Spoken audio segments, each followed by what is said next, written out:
Because WCS intentionally does their tournament within the map ladder pool, so they get kind of a yeah. We're because we want to because we have to run our qualifiers starting this month in order to get artwork done for those cards in time. We can't run the qualifiers after season blah has already begun.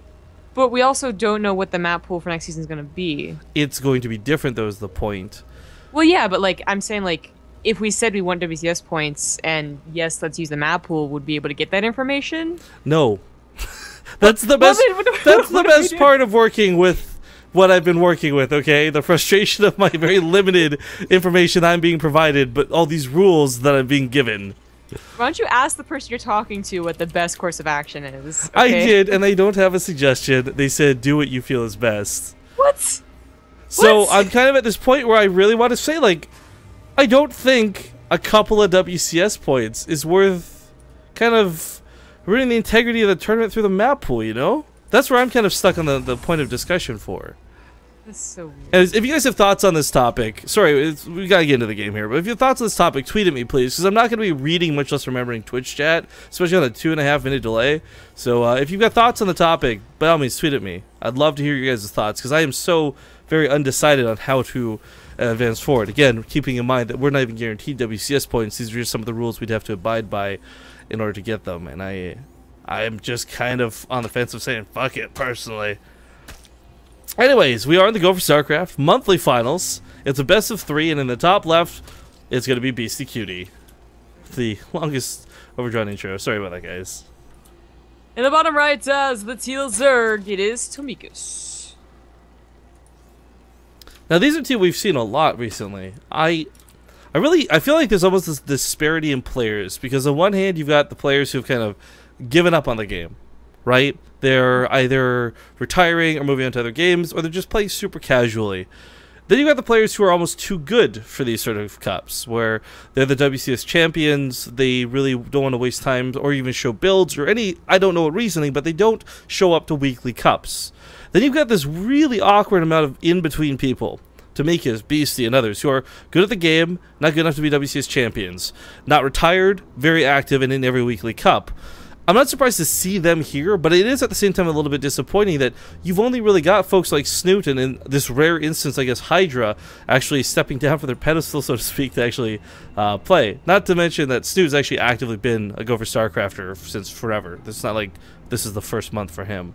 I'm just basically saying, like, I'm curious on the reason why we don't see more Bunnies or Canes or really just anyone from WCS playing. Yeah. I don't know about most people. I think some of them, so like you said, Bunny, like him and maybe a couple other guys, just literally play so much that the act of waiting for an opponent is too much. Maybe. It sounds kind of condescending, but I don't mean it that way. I mean, like, he actually, like, these guys are known for playing, like, tons and tons of ladder games, just, like, continuously, like, kind of like in a freakish way almost, like they're zombies or robots, but that's what they do. So, you know, after a while, they play and they go for StarCraft like once or twice. They realize that, you know, they had a bad day or just normal delay times, like there's an hour delay or just 15 minutes, and they're like, oh, this isn't worth it. I know that was at least one of the complaints from some other pro gamers.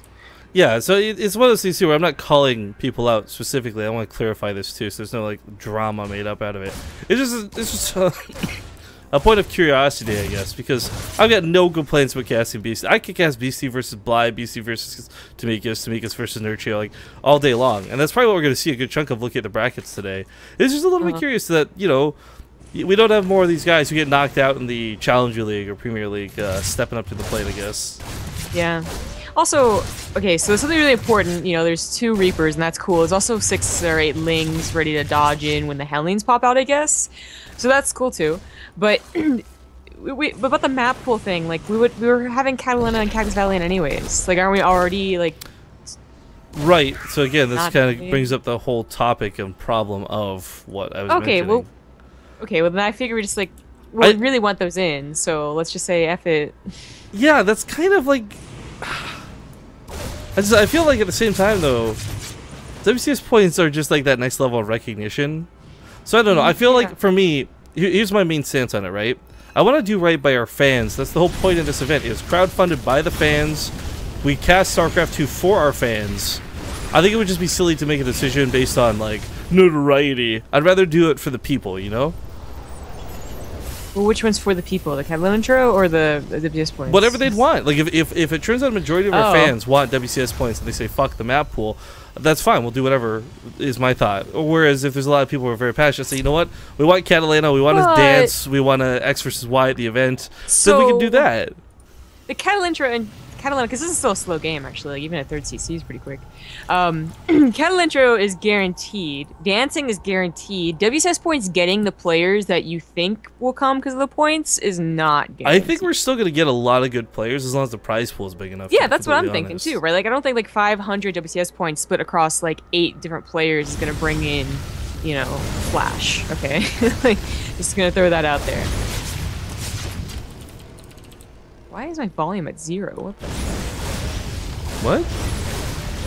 My StarCraft 2 volume was at 0, and I don't think I've ever had to do that. It's weird. Oh, I was just saying, like, my volume or your what? Like, didn't quite know what you meant.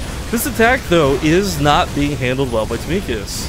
If these were Hellbats, oddly enough, sending in Lings in small waves like that wouldn't have been too bad.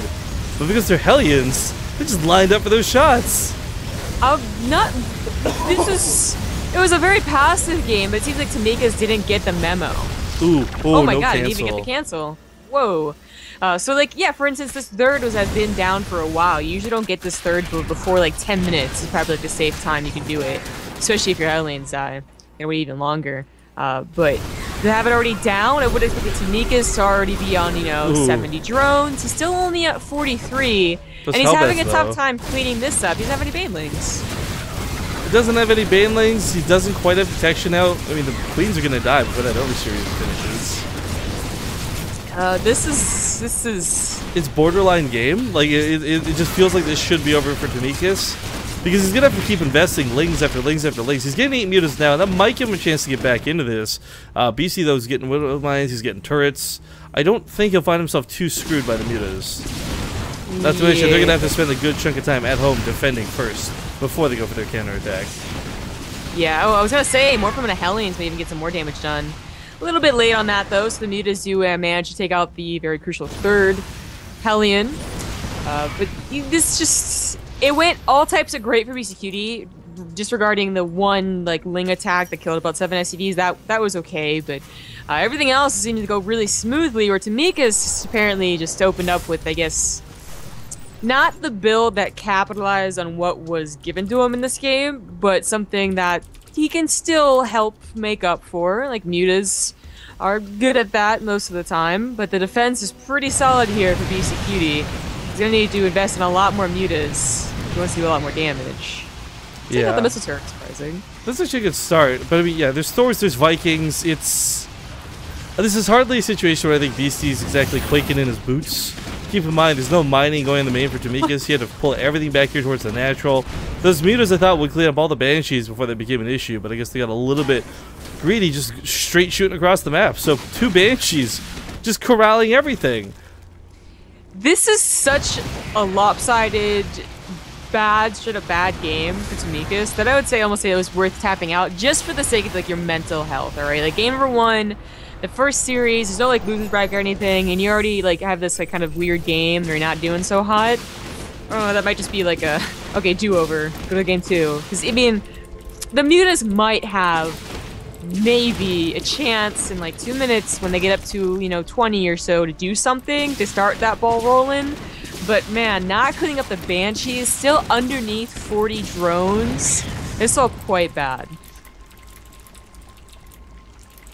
I just don't, it's just not a fun game to start off the day with. I'm sure mentally Tomikus is not feeling so hot. For Tomikus, it's not. No. For Beasty, this is kind of like, nailed it. Yeah, pretty much. I mean, he doesn't even have an Overseer with this. You could run into those Widow Mines pretty easily. I think he saw them, but Beastyqt just repositioned them. There you go. The transition into Roaches is usually a very powerful 1-2 punch. You know, get the 8-10 mutas, you force out some Thors, and then you go in before they have a lot of tanks, a lot of splash damage, and hopefully you can do something. There's a GG. Wow, there's the GG. Yeah, I mean, this game was, I think it was safe to say this was over a few minutes ago, but I give it to Tomikus. He went down fighting, he went down swinging, trying to do what he could. But it is a best of 3, luckily, and he's not totally boned. BC will take a nice 1-0. Now, I actually had to go do this, but I totally forgot.